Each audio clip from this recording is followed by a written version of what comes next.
안녕하세요. 정우아빠TV의 정우미아빠 인사드리겠습니다. 자, 이번 시간에는 두 자리 곱하기 한 자리 본격적으로 해보도록 하겠습니다. 지난 시간에 두 자리 곱하기 한 자리 처음으로 이제 아이들 이해하기 쉽게 설명하는 방법에 대해서 말씀을 드렸습니다.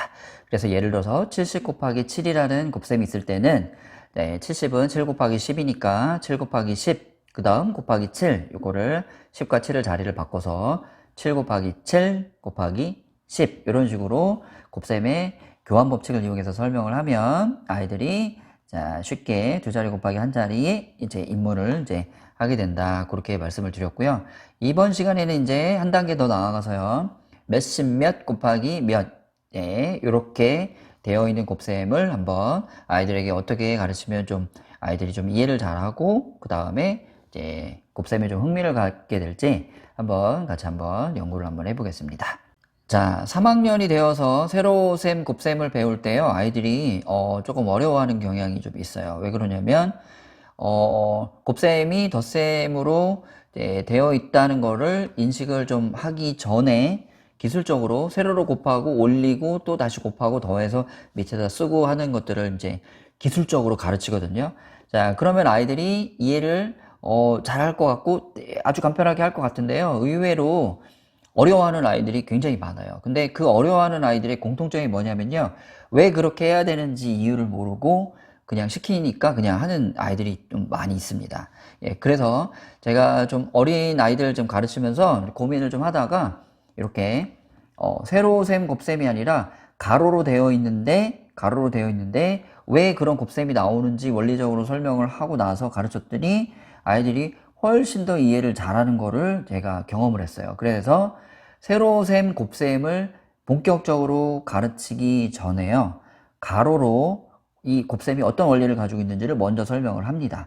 처음 가르치거나 아니면 잘 이해 못하는 아이들, 그 다음에 조금 이해가 좀 더딘 아이들은 지금 제가 만들어 놓은 이 학습지를 이용해서 먼저 한번 가르치시고 그 다음에 곱셈을 가르치시면 조금 더 이해를 잘 하지 않을까 그런 생각이 들었습니다. 그래서 제가 곱셈에 본격적으로 세로셈 전에 요 자리값 곱셈 가로로 하는 것을 설명을 해드린 거예요.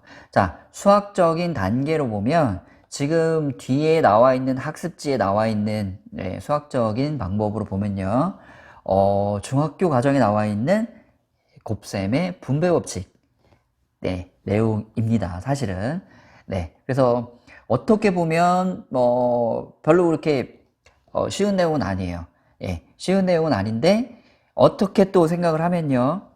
이거 중학교 거야 라고 가르치는 그런 상태하고 그냥 아무렇지도 않게 그냥 내가 수업하는 것처럼 내가 그냥 알려주는 것처럼 그렇게 저학년 아이들 1, 2학년 아이들한테 가르쳐 주는 거하고 그거 반응을 이렇게 살펴보면 어떠냐면요. 상위 학년 거야 라고 가르쳐 주면 애들이 더 겁먹고 못해요. 네. 참 신기하더라고요. 그러니까 예를 들어서 내가 뭔가를 배우는데 이게 지금 내가 10살이에요. 근데 이거 15살 그 과정이 나오는 거야. 먼저 얘기를 하고 가르쳐 주잖아요. 주눅이 들어서 잘 못해요. 네. 그런데 아무 얘기도 안 하고 그냥 차근차근 설명해서 가르쳐 줍니다. 자, 그러면 15살짜리 과정인데 초등학교 1, 2학년 아이들도 이해를 하면서 할 수가 있어요. 예, 그게 그래서 어떤 과정인지를 먼저 얘기해 주는 게 좋기도 하고 나쁘기도 해요. 좋은 거는 뭐냐면, 내가 이만큼 어려운 단계에 있는 거를 내가 이해하면서 할 수 있구나라는 그런 자부심이 이제 생기죠.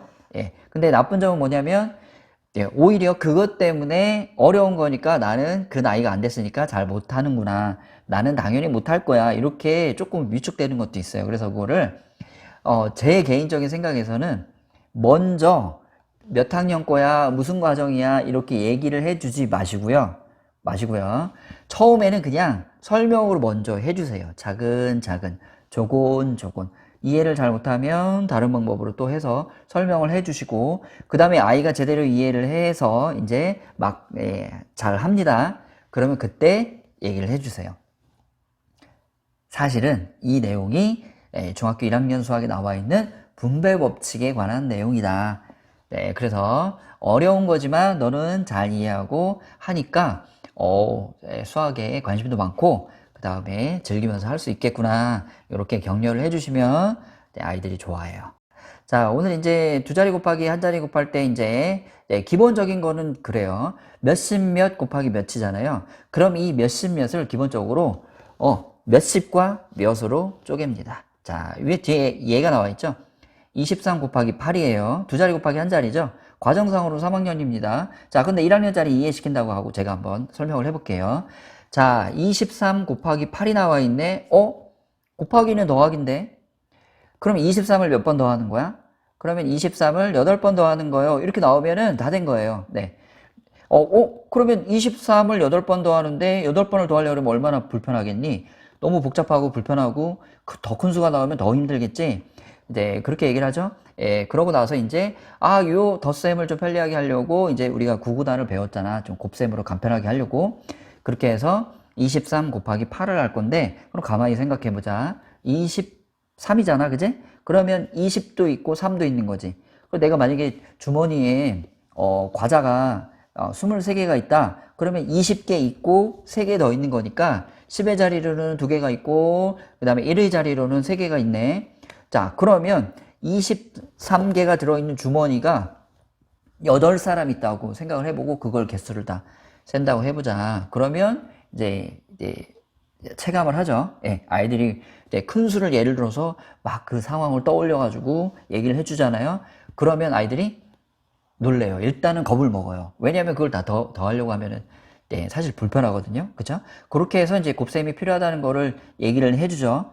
그러고 나서 이제 23을 쪼갭니다. 20하고 3으로 쪼갰죠? 그죠? 그러고 나서 각각 8개씩 있다는 거를 알려줘요. 그러면 이쪽에 20개 있는 것도 8주머니가 있을 거고 이쪽에 3개 있는 것도 8주머니가 있을 거 아니에요. 자, 그러면 20개씩 8개 있고 3개씩 8개 있잖아요. 그럼 전체 다 더해서 얼마야? 그러면 뺄셈을 하겠어요? 나눗셈을 하겠나요? 아니죠. 덧셈을 합니다. 기본적으로 이렇게 덧셈을 하고 또 덧셈을 해야 되는데 덧셈이 너무 많고 크니까 기본적인 첫째 번 덧셈은 곱셈으로 하는 거예요. 그게 20 곱하기 8이고요. 뒤에 있는 곱셈이 3 곱하기 8이죠. 23은 20 있고 3 있잖아요. 그럼 20이 8개. 맞죠? 네, 그걸 앞에 씁니다. 자, 그 다음에 3도 똑같이 8개가 있는 거죠. 20만 8개가 있는 게 아니죠. 23개로 8묶음이니까 20개짜리도 8개가 있고 3개짜리도 8개가 있는 거예요. 자, 그러면 20개짜리 8개면 2 곱하기 8 곱하기 10 해서 160이 됐죠. 요걸 전 영상에서 제가 설명을 해드렸던 거고요. 그 다음에 3이 8개면 38 얼마예요? 바로 나오면 38 24고요. 바로 안 나오면 3이 10개에 2개를 빼면 되죠. 그러면 3이 10개면 30이고 3이 2개면 6이니까 30에서 6을 빼면 24 이렇게 되겠죠. 그런 다음에 각 자리를 쓰죠. 네, 여기요. 20 곱하기 8은 160이죠. 그 다음에 3 곱하기 8은 24죠.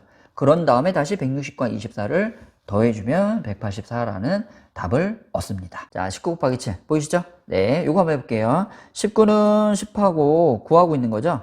10하고 9하고 자, 이게 각각 7개씩 있는 거예요. 자, 그러면 10이 몇 개요? 7개가 있습니다. 자, 그 다음에 9도 7개가 있어요. 자, 이렇게 넣죠? 자, 10이 7개면 얼마예요? 7 쓰고 0 하나 붙이는 거죠? 자, 그 다음에 9가 7개면 얼마예요? 9가 7개면 9, 7, 63 바로 나와도 되고요. 거꾸로 7이 9개네요. 그럼 7이 10개인 거에서 7 하나 뺀 거죠. 그렇죠? 63이죠? 63. 자, 그 다음에 70하고 63 더할 때는 70하고 60하고 더하면 130, 거기에 3이 있으니까 133 이렇게 되겠네요. 자, 이렇게 가르치시면 됩니다. 자, 지금 저는 몇 페이지에 와 있냐면요. 8페이지에 와 있는데요. 제가 중간에 곱셈하고 덧셈 기호 이렇게 이게 부분으로 다 이렇게 지워놓은 부분들이 있어요. 요거는 편집 실수가 아니에요. 자, 요거는 왜 제가 이렇게 덧셈하고 곱셈 기호를 다 지워놨냐면 지금 제가 처음에 연습시킬 때는 덧셈하고 곱셈이 다 들어있잖아요. 그죠? 덧셈하고 곱셈이 다 들어있는데 아이들이 편하게 숫자만 막 이제 써 넣는 거예요. 그래서 평소에 식을 쓸 때는 이렇게 안 쓰죠. 네, 제가 이제 다 만들어 놓은 플랫폼 안에 숫자를 써놓고 원리를 이해하기는 좋은데 아이들이 실제 요걸 자기 손으로 직접 계산해서 쓸 때는요 곱셈이든 덧셈이든 자기 손으로 다 써야 돼요. 네, 그래서 제가 그 학습지에 이제 처음에는 써놨다가 없애는 그런 기호들은 전부 다 손으로 몇 개라도 직접 써봐서 직접 식을 쓰는 연습을 하게끔 하려고 의도적으로 다 지운 거예요. 편집 실수가 아닙니다. 이거 편집했다가 일부러 지우는 게 더 귀찮아요. 네, 그래서 그걸 꼭 이제 알아주셨으면 좋겠고요. 자, 거기 나와 있는 거 몇 개 한번 해볼게요. 여기 지금 86 곱하기 5부터 한번 해볼게요. 86 곱하기 5요. 자, 86은 80 있고 6 있는 거죠? 80 있고 6 있습니다. 자, 그러면 80도 5개 있는 거죠? 80도 5개 있고요. 자, 그 다음에 6도 5개가 있습니다. 자, 그럼 이제 그 다음은 어떻게 하면 돼요? 80하고 5하고 곱한 거를 옆에다 쓰죠? 자, 이거 400이죠? 자, 그 다음에 6이 5개 있으면 얼마예요? 이거? 6, 5, 30이죠? 자, 그래서 둘이 더합니다. 430 이렇게 하면 되죠? 네, 그렇게 하면 되고요. 밑에도 좀 큰 수가 나와 있죠? 자, 97 곱하기 8이네요. 97은 90 있고 7 있죠? 네. 그 다음에 이게 각각 8개씩 있는 거예요. 90도 8개가 있고요. 그 다음에 7도 8개가 있습니다. 자, 그러면 90이 8개 있으면 98, 72에 0 하나 붙인 거죠? 720이고요. 자, 그 다음에 87, 56, 78, 56이죠? 자, 이렇게 해서 두 개를 더하면 776 이렇게 되겠습니다. 자, 지금까지 몇십 몇 곱하기 몇, 두 자리 곱하기 한 자리 곱셈을 아이들에게 이제 어떻게 이해하기 쉽게 이제 가르칠 수 있는지에 대해서 제가 설명을 해드렸습니다. 자, 결론을 얘기하면요. 몇십 몇 곱하기 몇 할 때요. 두 자리 수를요. 10자리, 1자리 분해를 한 다음에 각각이 몇 개씩 있다를 차근차근 설명을 해주시고요. 그렇게 각각이 몇 개씩 있는 것을 계산한 걸 다시 더해서 두 자리 곱하기 한 자리 곱셈을 하면 된다 해서 실제 생활에서 예를 들어서 그렇게 설명을 해주시면 아마 아이들이 쉽고 이제 편하게 이제 곱셈에 관해서 이해를 할 수 있을 거라고 생각을 합니다. 요게 이해가 잘 되면요. 나중에 요걸 또 간편하게 하는 방법으로 이렇게 세로셈으로 한다 이렇게 설명해 주시면 돼요. 그러면 세로셈 배우는 거에 대해서 별로 부담이 없어요. 오히려 훨씬 더 빨리 이해를 잘하고 오히려 간편하다고 생각을 하는 아이들도 있습니다. 네, 그래서 오늘 아주 자세하게 설명을 해 드렸습니다. 자, 오늘도 편안한 하루 되시고요. 아이들과 함께 행복한 수학 공부 시간 되시길 바라면서 오늘 정우이 아빠 두 자리 곱하기 한 자리 곱셈 수업은 여기까지입니다. 시청해 주셔서 감사하고요. 늘 건강하시고 화목한 가정 되시길 바라면서 이만 마치겠습니다. 감사합니다.